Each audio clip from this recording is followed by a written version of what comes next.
Greetings, everybody. Once again, Richard from KS Collectibles, joined by my partner in crime, AJ, once Hello. again on location.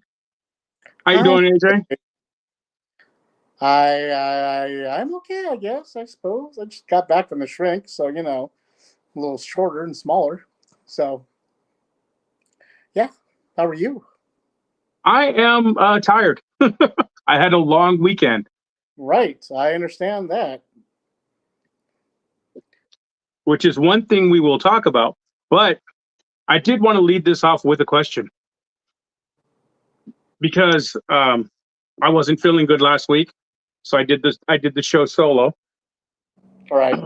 I'm gonna ask you a question that I talked about during the podcast last week.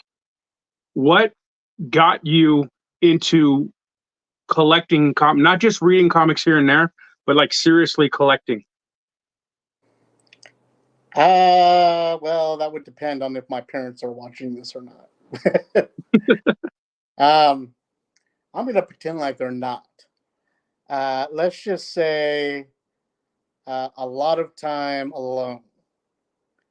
Um, well, initially, my biological father introduced me to comics. He gave me the super giant size. I mean, these things were like the 11 by 17 poster size comics, and one was the Incredible Hulk number 34, and the other one was Jesus. What was the other one? I can't remember. Wow, that's bad. Anyway, it was what am I thinking? It was the Incredible Hulk 182, giant size, because it was my introduction to Wolverine as well. Right. And sorry, he gave me three of them. The third one was the Battlestar Galactica adaptation from 1982 or whatever year it was at the time. And again, these are 11 by 17 poster sized books. That I when think I they remember those books. they were like the size of me. So um, he showed them to me. I fell in love. I read them 100 billion times. Growing up in the years to where they were just born to nothing by the time I was done reading them. What was the one series that really got you like hooked that you just kept?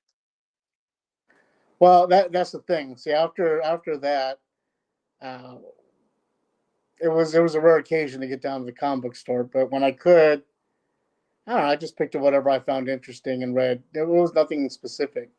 But it wasn't until my mom got remarried a few years later, and my stepdad introduced me to his Savage Sword of Conan magazines. Those were the old Frazetta drawn Yeah, uh, uh, issues that were like actual magazine size, yeah, those like were the magazines, right? Pre Marvel. pre Marvel, pre all that stuff, and it was just the magazines. And most of the advertisements, that they were when they came out, they were brand new and pristine, but they were advertising for the upcoming release of the Conan the Barbarian movie with Arnold Schwarzenegger, the first one. So that's how long ago this was, and I fell in love with the art and the story and just the imagery and everything about it. And so from then on, I just started collecting, and it was X-Men, it was Avengers, it was Spider-Man, it was Flash and Batman and the occasional Justice League. But uh, yeah, it was mostly, I liked the dark stuff, the Yeah, darker, violent, the more gritty, because again, Savage Sword of Conan, that magazine, was violent, full of sex and blood and rage. It was Conan. What is best in life, Conan? That was what was depicted in those images. And so that was the comic I liked reading, the type of comics I liked reading. So, yeah. For me, it was the one that really got me. I would pick up comics here and there, and I do remember those large poster sized books. I remember I had a few. I know there was I think it was a Spider Man like that I had or something. Pretty sure it was Spider Man. Or maybe Captain America. One of the main, but what really got me hooked and buying weekly was the Trial of the Flash, when Barry Allen accidentally killed the Reverse Flash and mm-hmm. broke his neck. and that's what got me hooked. Just I was and oddly enough, that was like right towards the end of the Barry Allen run, because right after that was Crisis on Infinite Earths. Right.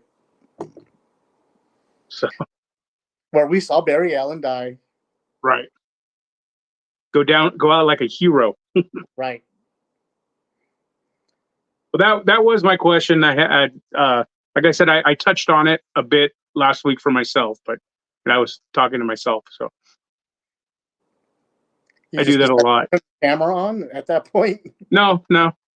I was even just sitting in the dark. Oh, okay. How is that any different than when we had the store? So I did have a big weekend, which we're going to touch into. You had the Joe Con, right? Yeah, we had the Southern California GI Joe show this Sunday, which this is the, I can't remember, it's either the third or the fourth time that we had a booth there. And I wasn't expecting a large turnout because it was also Comic Revolution in Ontario this weekend. And then you also had EDC going on in Vegas, as well as I believe there was an anime convention in. Which is why I didn't get a new tattoo this weekend. For my birthday. The anime convention or the EDC? EDC, my tattoo artist was out there. Yeah, there was also an anime convention out, and I believe it was Pasadena. So there's a lot of stuff going on this weekend. So I wasn't expecting huge turnout, and for once, because you know how small the ballroom where that show is held, right? There was a lot of walking room, but people came in. A lot of the same people. We see a lot of the same customers. A lot of them are our friends. Melvin, one of our regular customers who used to come into the store, he came in and bought a couple of things from us. There's actually a few of our regular store customers from the store, as well as people that friends that I've made at that show. It was a decent turnout. So and we had a really good run. As well as I also met a couple of new people that are friends of Joel's, which is, you know. And Joel actually stayed at the booth for once, which was really impressive. Is that who you ended up going with? Yeah, we share the booth with Fictional Studios there. I pretty much every time we've had a booth there, it's him and I together. We're actually considering expanding at the next show and maybe getting 3 booths instead of the 2. One where not only like I'll handle selling my stuff, selling the toys and stuff, and help with selling his, but also so he can do live sketches and stuff there, because he's really trying to get his art out more. And yeah, he's a great artist, and he just needs to. What's that? I know. I work with him. Well, yeah. Well, you have one of his prints on the website. Yes, I do. So, but we had a really good show. Like I said, there was a lot of good vendors, a lot of the same people there. But like people had everybody had reasonable prices. Like they dropped. You weren't getting the scalpers and ridiculous prices that you normally see at conventions and stuff. Stuff was reasonably priced. Now, granted, it's a little bit more than what you're going to pay on like Amazon or something like that, but not much. Like if you found a G.I. Joe classified, we'll say, somebody would have it at like $28 as opposed to the $25 you'd pay on Amazon, but it's right there in front of you, you know? Right. So, and then you're paying to help keep a small business running. And then there was there's the I'm trying to remember what they're coming. They're a big bag toy store exclusive. I believe they're called Monster Squad or Monster. I know they're on pre-order. So they're the same scale as the G.I. Joe classifieds, but they're basically you getting like, they have the Wolfman, Dracula, I think the Creature from the Black Lagoon, but they're basically like these mercenaries. So Oh, the yeah, guy yeah, who I know what you're talking about. Yeah. yeah, the guy who's putting those out had them there, so you were able to see get a preview of the production. Um, what do they call the production Yeah, they're shots of them? Like the get a preview of the toys, as well as Joel and I met the guy who runs Gridiron Studios. nice. Sat here, had a nice conversation with the guy. Really cool guy, and he was telling us about some stuff that they have coming out. I really wish I would have. I was actually so busy at the booth. I would have loved to have interviewed him, but I'd rather making money. So, You heard it here first, kids. Richard was all about the money. I 100%. So it was a great show, a lot of fun. Like I said, a Why is lot of that? It's what's because that? Richard. It's because Richard is hungry. That's why he's all about the money. Hey, that's how we keep things going. Jamie Sullivan was there, who's a comic book artist who does it. He was doing original sketches as well as had his posters and stuff there. And your normal sellers, toy sellers, not very many comic book sellers, which you don't really get a lot of there. There was I noticed the one thing what's really trending right now, what's really selling a lot are the Black Series, the X-Men, obviously the X-Men 97 figures are really selling well for people, and the GI Joe classifieds. Um, a buddy of mine who I used to buy from all the time always brings a bunch of like G1 Transformers and Transformer. He said Transformers were not selling at the show for anything. That's because I wasn't Like there. there's also that robot show that's coming up in Yeah. Well, they moved it. It's not in Pasadena anymore. Right. It's supposed to be in. I don't remember where it is. I can't remember where they moved it to, but I know they lost that venue there. Claremont. So they're doing it. Yeah. They're doing it in a new area. Yeah. But that's this upcoming weekend. So I think that's where all the Transformers and stuff like that are going to sell. But we did have a great show. Had a great time. Lots of cool people.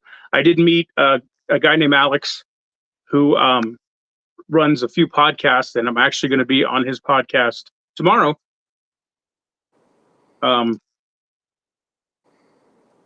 Tell us about that. Where can we see it? What's that? Where can we see it? It will be streaming live on YouTube and Facebook, and I think that's pretty much all the only places you could stream it live, right? I know he uses this platform, so I don't know what else it streams on X too, right? I don't know. X and Twitch, I believe. I think X and Twitch, whatever StreamYard can do it on, because it's the same platform he's using. And it's called Where Are You Gonna Be At? We were just sorry to bring this back up, but the Robo Toy Fest is what we were talking about earlier. Right, the Robo Toy Fest. Located at the Burbank Convention Center. Okay, yeah, that's where they moved it. Yeah, it's on. And that's always a fun show. Did you go with me to that one, or was it? I can't remember if it was you or James. I think it was both of us. I think you two met me up there. Yeah, that's a fun show too. So there's quite a few conventions and stuff like that are upcoming, and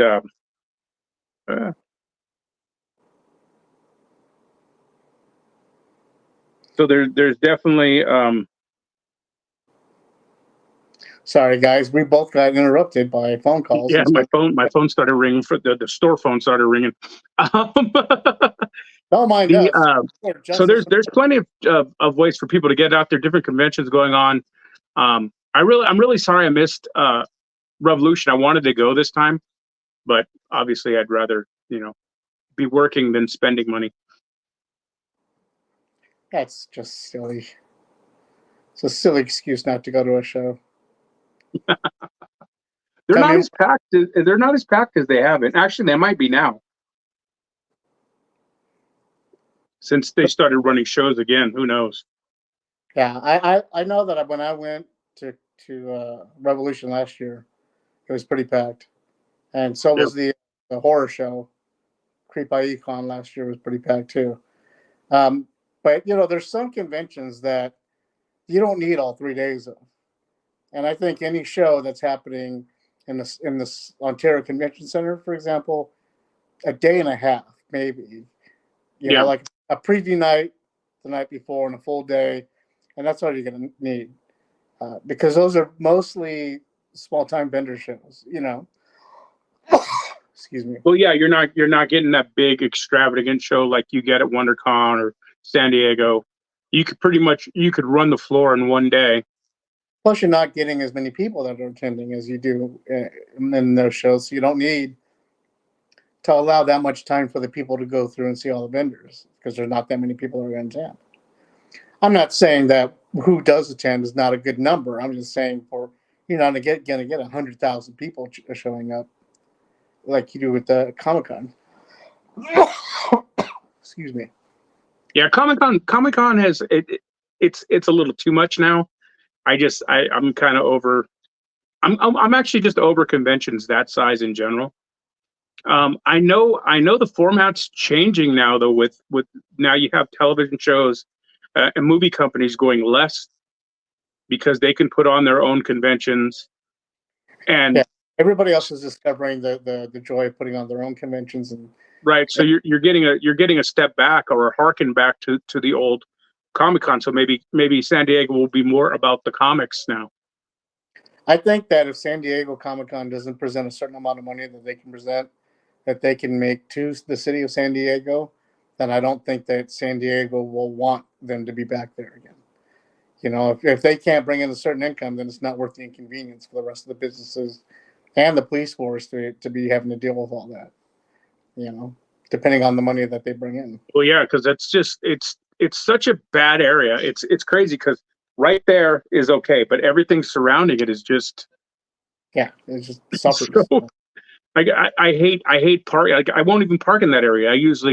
That's why I usually stay downtown or in Old Town, and I'll take the train up because I wouldn't want to leave my car out there.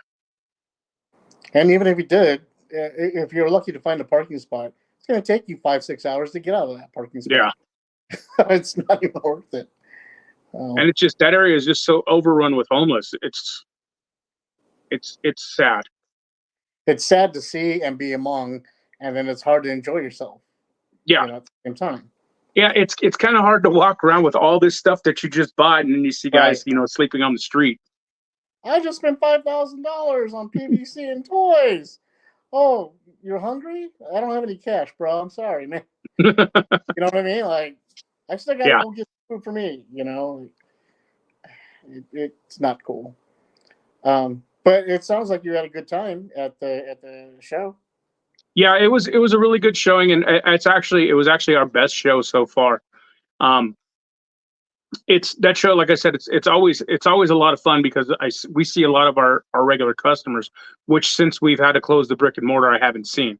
I had a lot of guys come up to me like, "Hey, man, we've been wondering how you are," and I'm like, we got the online store going, we're setting up the eBay, we got everything coming out, so it's like I've been busy, so it's kind of hard for me to get back to people, but it was good to see a lot of our customers again too. That's awesome.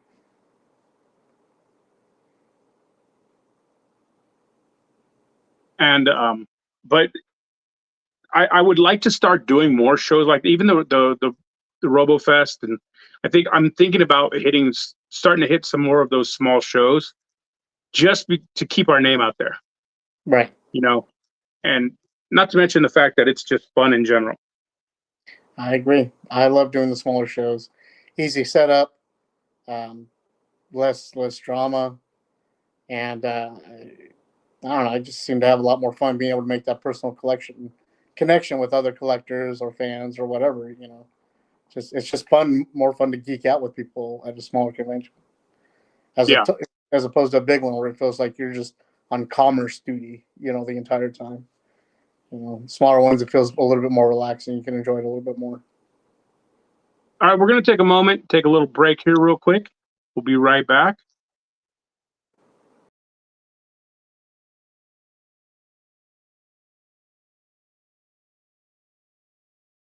All right, we're going to throw it to AJ, our roving reporter, for an interview Who we got that we're interviewing there, AJ? We'll be talking to. I'm talking to Jimmy Purcell of Been Better Comics and A3 Publishing. And he and I have some things to say. Just a forewarning: this part of the conversation of the panel cast is not too kid friendly. So if you have people that don't like certain words said and colorful metaphors, then you may want to plug their ears or at least fast forward to the next part of the panel cast. Well, at least you gave them a warning. And that's all I'm going to give them.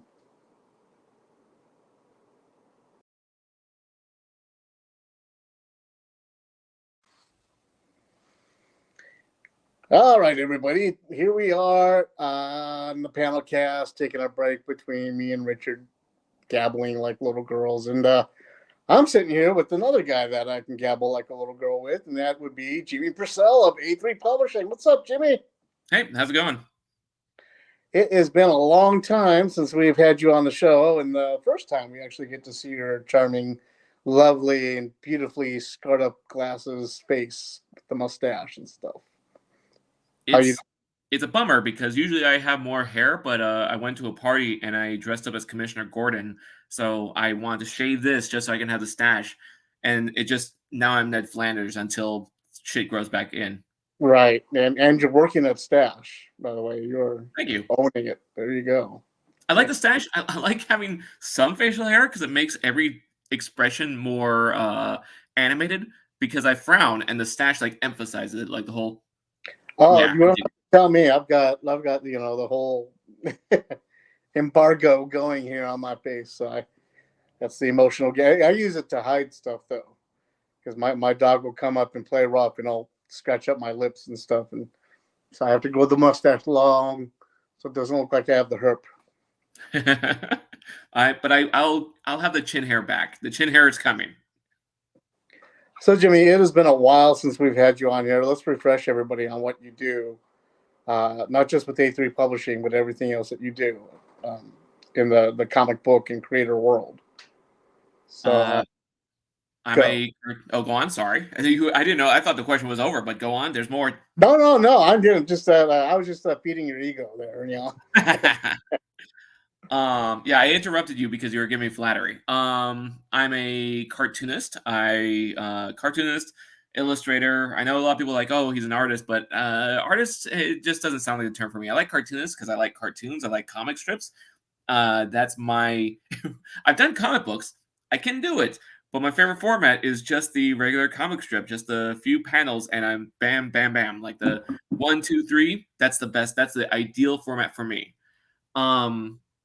So I do publish with A3 Publishing. I've made a few books with them as if it's not me. Let's see, the most recent book I did was the Been Better Halloween special, and it was weird because volume 2 I was writing and I was getting bored of it and I didn't know what to do. I didn't know what to change to excite myself. But then I decided to make that all about Halloween in 2020, and that just got me excited, and a lot of funny ideas came by after I changed it to such a shitty Halloween year. Because coronavirus, the COVID became like a character that was in every story, and right. I enjoyed it. But yeah, I have the comic strip that's updates Mondays, sometimes daily. That's at binbettercomic.com. And it's weird. It sucks because I couldn't get binbetter.com, so it's binbettercomic.com. So everyone says, "Oh, it's Been Better Comics." I'm like, no, the name's just Been Better. But whatever. I digress. What else? Sometimes it's better to be known by the website than the brand, you know, or to include the website, the brand. You're not wrong. You're not wrong, because being known by the thing that you advertise and the thing that you buy, so people can go to the website, is not the worst thing. Right. I do editorial cartoons for usemedia.org, and I do freelance stuff. And it's weird because being a freelance artist, you want to talk about all of your clients, but you don't know what you can or can't say. So, I mean, I've done art for a barbershop quartet. I think I could talk about Bank of Harmony. Bank of Harmony is a crew that I do art for, and you can find them on social media, and I draw like album artwork for them. And I know I can talk about them because they tag me in their posts. So I know That's pretty much consent, right? That's consent That's for. consent. If they're advertising you, that gives the go ahead. Yeah, they tag me. You know what? If I put my work in it, I'm advertising. I don't care if I have their permission or not. I won't, because I've drawn many provocative artwork, and I don't know if they want to be tagged. And they paid for it, so I don't know if I could use something that someone else paid for. It's like stealing their idea and advertising I did it. And you also do some work with us, don't you?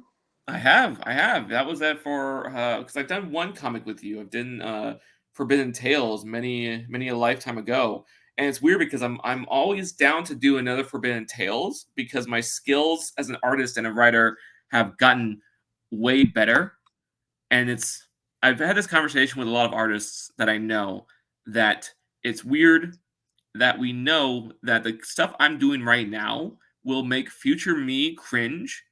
Future me will be way better. And looking back at now as the shit. Because I look back then and like, oh man. I like the work you did with us, but thanks for calling it shit.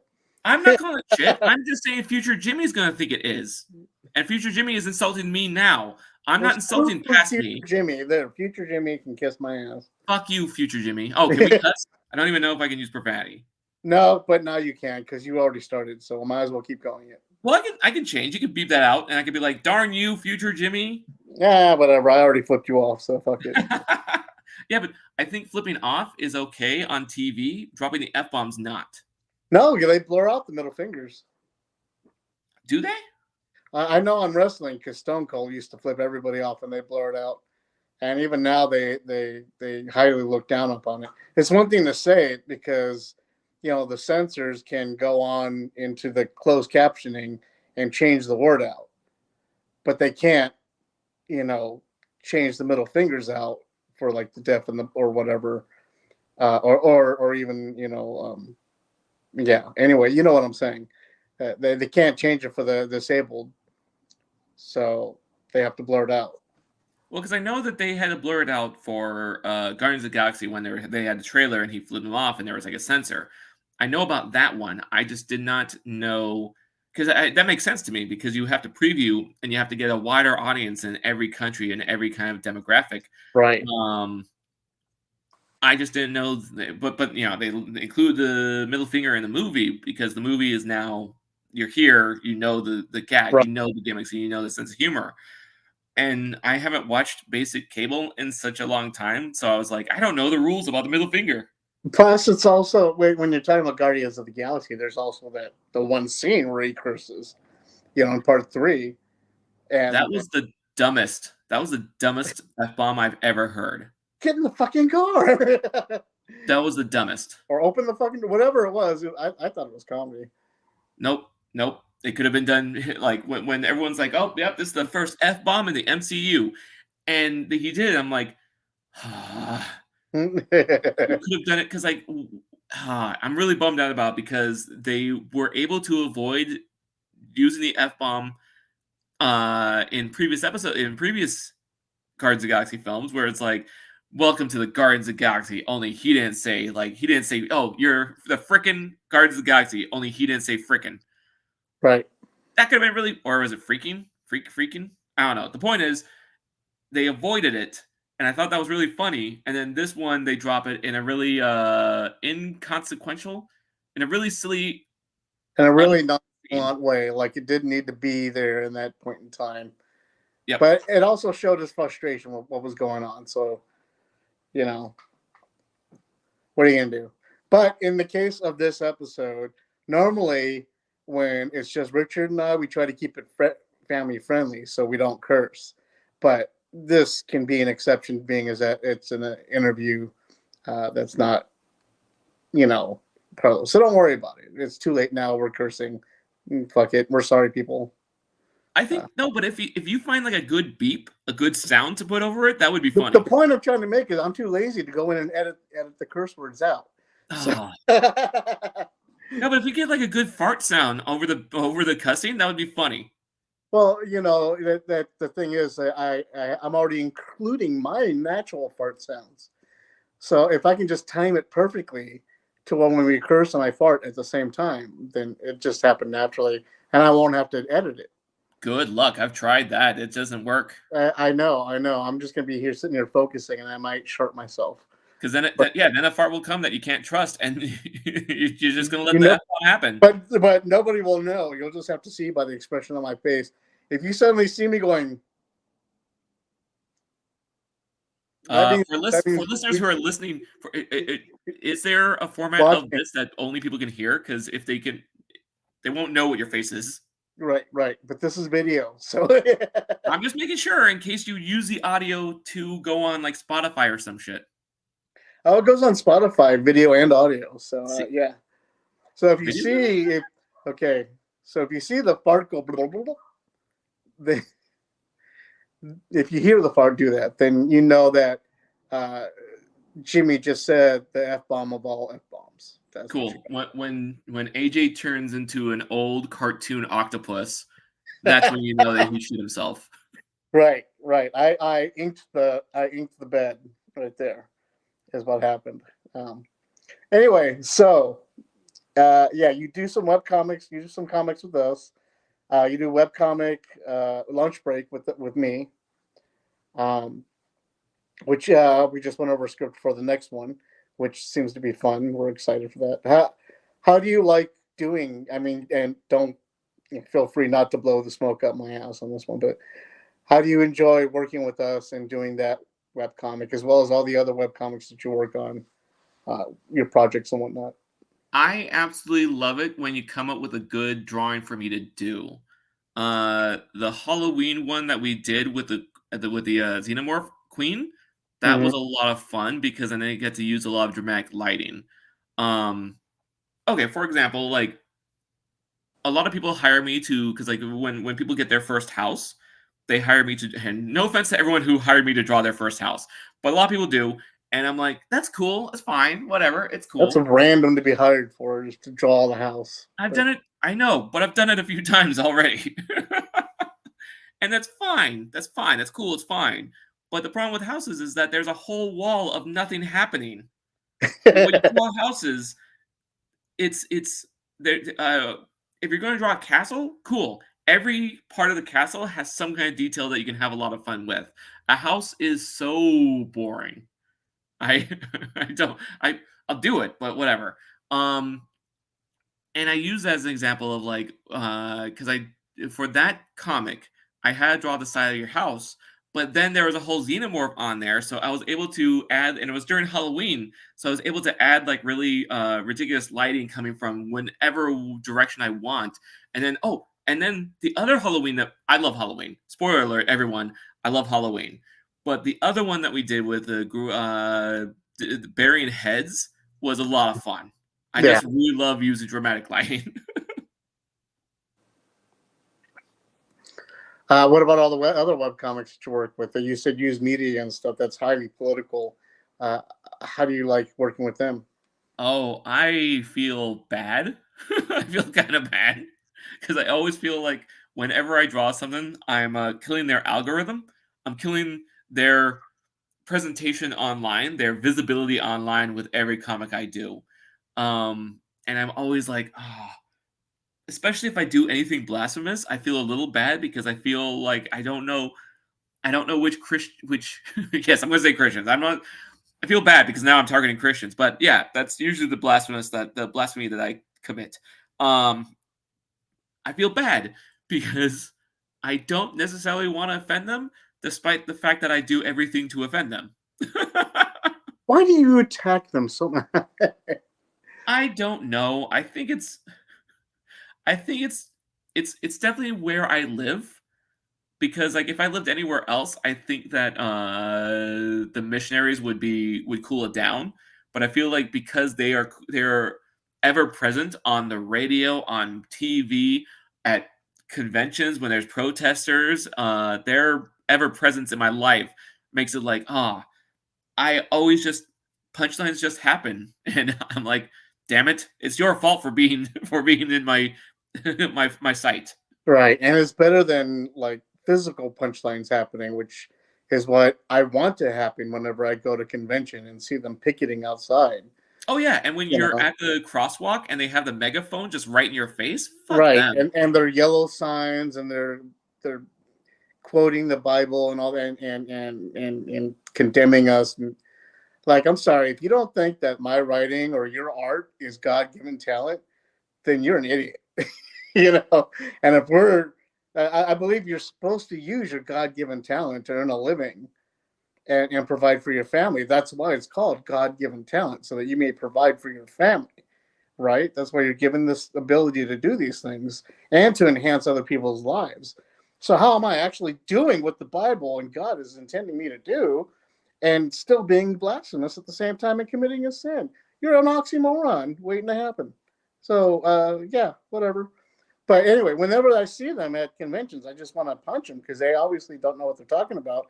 And they're feeding into our anxieties and our stresses and our concerns as it is, because a lot of us have a problem with being in public and being around crowds and people, you know, and here we are braving those elements to finally experience, to get a lifelong experience by coming to these conventions and enjoying those things. And these guys are just out to ruin it for them. And I don't think that's fair, in my personal opinion. It's a bunch of nerds who have found a community, and someone's telling you that your community is wrong. Right. And that's just, it's not harmful. We're not hurting anybody. We're not killing anybody. We're not asking anybody to believe anything any different than anything that they may already believe in or believe in at home. All we're asking is for a weekend to enjoy ourselves and be with like-minded individuals having fun, not bombing anything. You know, you never see any of us out there bonfires, destroying buildings or doing anything like that. You know, we're just out there like, ooh, she's wearing a bikini with missile launchers on her shoulder. Awesome. You know, I but do encourage anyone who does hate my comics to buy as many copies as you want for your next book burning. please do, because I It, need to pay my mortgage. it hurts my feelings to give me your money for your hate group. It devastates me to cash in your check, please. Yes, it offends me. How dare you buy my stuff? How dare you clear my Venmo account? I don't know. I just see it whenever, like, whenever a conservative politician or a conservative person, like Kid Rock, I think, has bought a bunch of stuff just to shoot it, and I'm like, you still bought it, man. Right.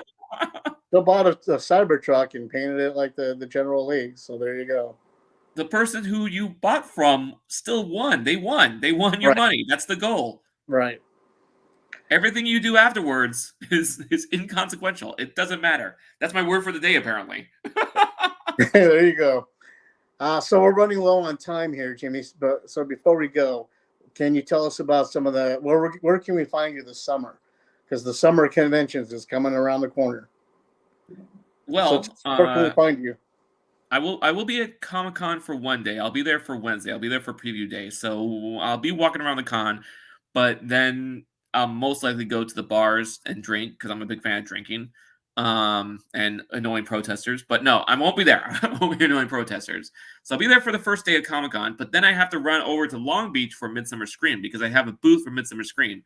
And if you don't know what Midsummer Scream is, it's a Halloween convention that happens at the end of July, and it's a whole lot of fun. It's at the Long Beach Convention Center. Tickets are on sale. I don't think it's sold out, but it's really a lot of fun. It's Comic-Con for horror people. It's Comic-Con for horror people, and it's really cool because it's just before all of the theme parks have to get ready for the Halloween season, because the Halloween season starts in September, and then they have all of August to get all their stuff ready. So then the end of July, perfect point to be able to, they know what they have planned, so they'll be able to talk and preview it at panels. July, stuff like Midsummer Scream and stuff, those are places where you get to see the beta tests of all the things that they're going to unveil at these horror shows, like Jimmy said, at the Halloween Horror Nights and stuff like that. Universal Studios and Disney, all the places like that hire these companies to come out and display their artwork and scare people. Going to these conventions during the midsummer, you'll see this stuff before it gets displayed over here. So it's a good way to get and play with these toys before they get played with by, say, the common goer, common customer.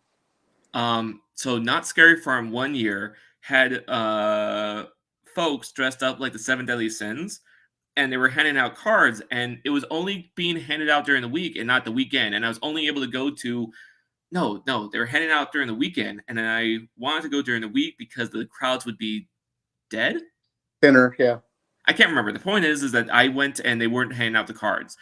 But at Midsummer Scream, they had a bunch of extra cards, and at the Not Scary Farm booth, they had the cards there, and I'm like, yes, this is what I wanted. This is the goal I really wanted, and I finally get to have them. I was so excited, and I still have them because I really wanted them, and I was very happy that I got to eventually get them. So what's your booth number at Midsummer Scream? Do you have all? They have not given out booth numbers yet. Okay, well, are you gonna be doing Are you gonna be working with Paranormal Pixie again, like you did last year and the previous years? Negative. The pumpkin patch will still be there. Paranormal Pixie is taking it off this year. I think Barry. No, you know what? Never mind. I might not have said that. We'll find out. Spoiler alert. Spoiler alert. We'll find out what happens because I don't know what information I can give about that, but it's going to be cool. It's going to be fun. I'm excited to be able to talk about it once I get to talk about it. But I will have my booth, and I do plan on having 2 books available for it. We're going to see if I can do it. So I have a clown one, which is a charity thing, which is me and my friend Jen, and we're going on a road trip, and Jen keeps making me encounter and experience clowns. And I had to do that story because we reached a stretch goal. We reached a goal for the last year's charity, so I have to do it. Also, the next book that I'm doing is... Quick note, though, Jimmy has clownophobia, whatever that's called. And he hates and scared of clowns, though in the past few years, he's been very familiar with clowns more than I have. And I have no problem with clowns, so I think he's lying, but that's just me. What do I know?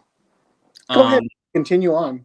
The other book is going to be for kids. It's going to be a kids book, and it's going to be about a character that only shows up on Halloween night to save the day. And it was weird because I was looking for a cartoon. I was looking for a movie to watch one day, and I was going through all my streaming services, and I'm like, you know what I really want? I want like a good cartoon Halloween episode, a Halloween thing. Because like Halloween Tree, I have it on DVD, and I could watch it there, but I wanted it to be a little more convenient. I wanted to just go to a streaming service and find something. And I thought of the story where I'm like, you know what? I want to make a comic book of that because I had the visual in my head of like a really wacky Halloween story. And so I'm going to do that. That's what's so fun about being an artist and a writer, where I'm like, I want this thing to exist. I have the skills and talent to make it exist. So I'm going to do that. And I was really worried because I don't have much time between now and Midsummer Scream to make a book. But then I remember I also compete in 24-hour comic book days. So if I can make a 24-page comic book within 24 hours, I think I can make a 24-page comic book within a week. I'm pretty sure I could do that. There you go. Or you just take one day in a weekend to make it happen. Oh, I can make you? No, that's not a bad idea because I can make it happen and then edit it for a week, and at least the story is done. See, there you go. Now you know why people like me and talk to me, because I have good ideas every now and then, occasionally when I'm drunk. So, thank you, Jimmy, for coming on the show this week. Again, we're cramped for time, so there's not a lot we can get into, even though we managed to do this for half an hour already. But thanks, Jimmy, for coming on the show. We appreciate it. Find Jimmy at Been Better Comic or comics.com. Comic. It's singular. Comic. So he only has the one comic. Who is in A3 Publishing, by the way? A whole legion. Whole legion of you. A whole legion. There you go. Any shout outs you want to give before we say goodbye? The list is too long for A3 that I don't want to even mention more than one. Right. Well, thank you so much for having me on here. And read my stuff, buy my stuff. And especially if you like my stuff, buy my stuff. If you hate my stuff, buy my stuff. More. More. All right, guys. Thanks, Jimmy. Thanks, everybody else. Take care. We're going to throw it back to me and Richard in studio.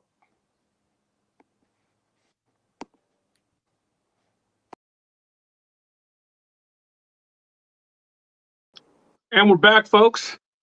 That was AJ with Jimmy and their spicy interview.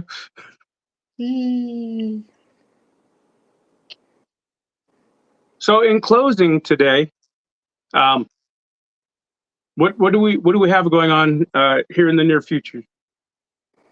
Well, I could tell you, but you're going to get mad. Okay. So that means I have to tell you. Well, you're not right next to me, so you're safe. Right. I'm seeing Furiosa in 2 days. I don't know about you. Well, lucky you. All right. I'm going to go see Furiosa. I'm excited about that. I have heard good things about it, so. Here's the thing. I mean, I used to love movie trailers. You know, I used to love seeing that first scene of a movie that you've been anticipating for a while and seeing the trailer, and it just helps with the excitement. Except nowadays, movie trailers want to tell you everything in it. They want to tell you the whole story. They want to show you all the cameos. They want to show all the surprises in the trailer because they think that just knowing about the movie is going to be enough to get you to go see it. So I purposely watched the first Furiosa trailer, and then that's it. That's all I've done. I've seen news bits pop up here and there about other stuff, and I've done my best to ignore reviews, rumors, or anything talking about it, except in news of a possible sequel or anything else that Miller wants to do within the Mad Max universe that he's got going on. That stuff I've read up about, but I have not seen anything else as far as Furiosa is concerned because I want to enjoy and be surprised by the movie. So I'm excited. We are in that age where trailers tend to ruin the movie. I mean, the trailer totally ruined. I loved Abigail. I thought it was a good. It was done well. It was a good movie, but the trailer ruined the whole thing. On the subject, let's talk about Abigail. I just saw it recently. Well, let's review it before we can go further, since we seem to have a couple minutes left. I loved Abigail. What do you think of it? Yeah.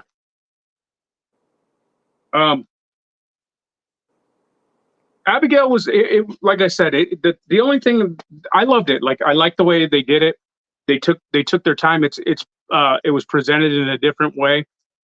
You know, vampires were done in a completely different way. That it was a thriller with a heist movie, which is completely unique. But the problem is all of the information was in the trailer. Right.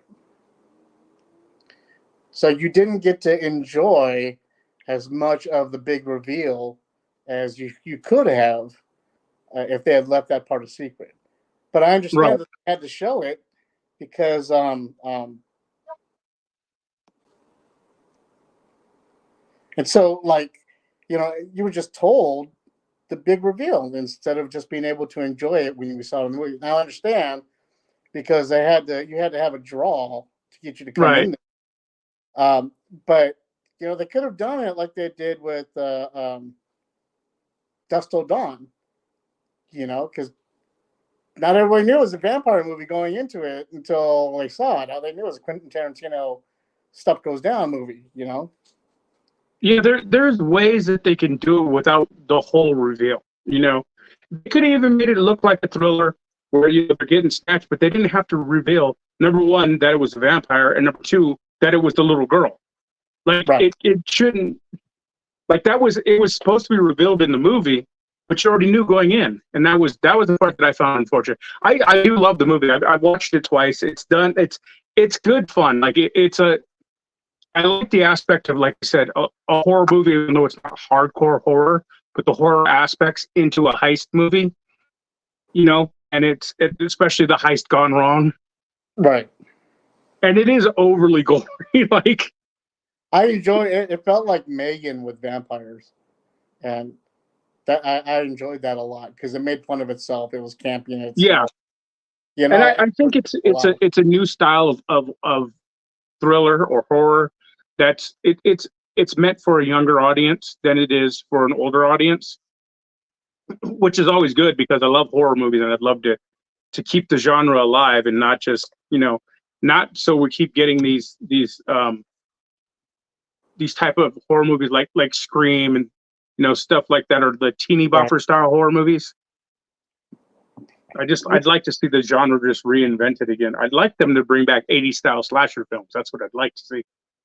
It's funny that you bring up Scream, since the main actress in the film, Abigail, was in the last two Scream films. She was the main actress in those two films. Oh yeah. So that was nice to see her new franchise starting off. Now that she's been fired from Scream, she can start off in Abigail now. So there you have it. There it is. But yeah, if you guys get a chance, watch it. I enjoyed it. I thought it was really cool. It was a nice relief from all the other take yourself too seriously crap that's been out there lately.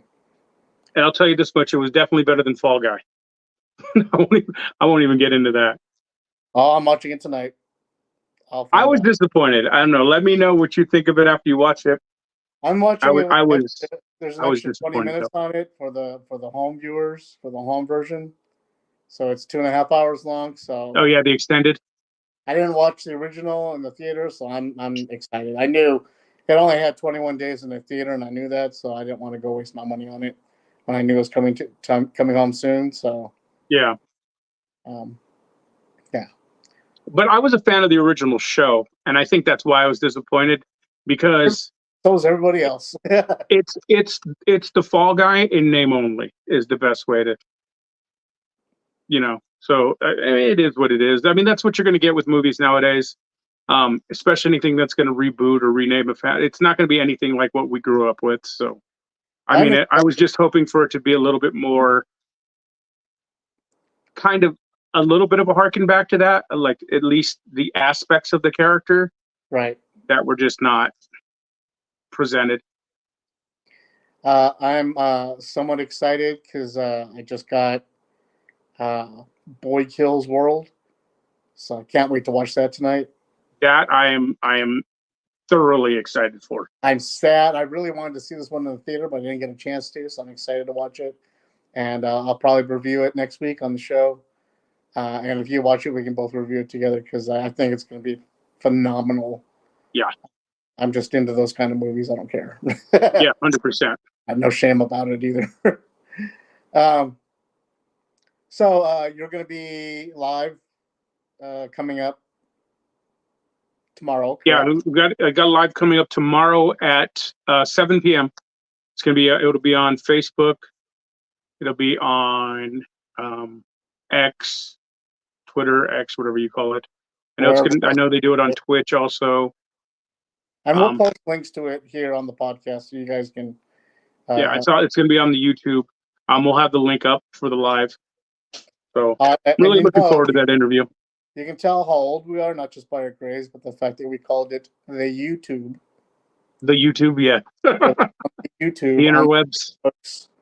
Yes. They're proper titles, people. Exactly. So you have to give them proper names. The. L. La. Yeah, that pretty much does it for the show for this week. Once again, thank you for joining me, AJ. Words.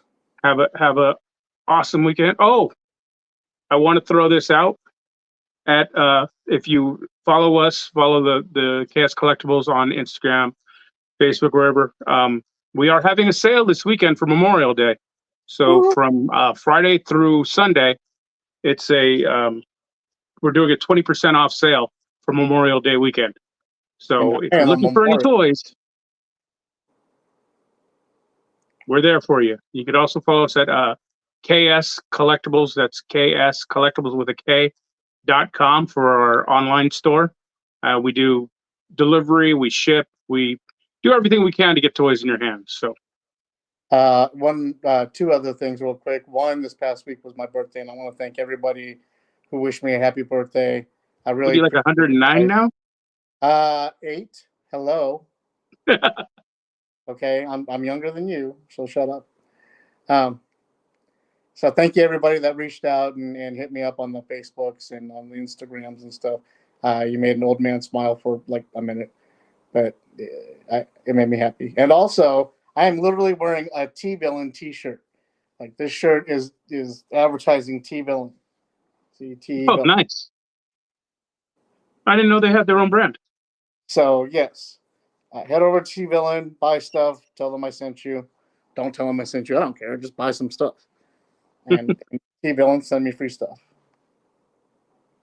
All right. Well, have a good one, guys. Thanks for joining us. Stay classy. See y'all later.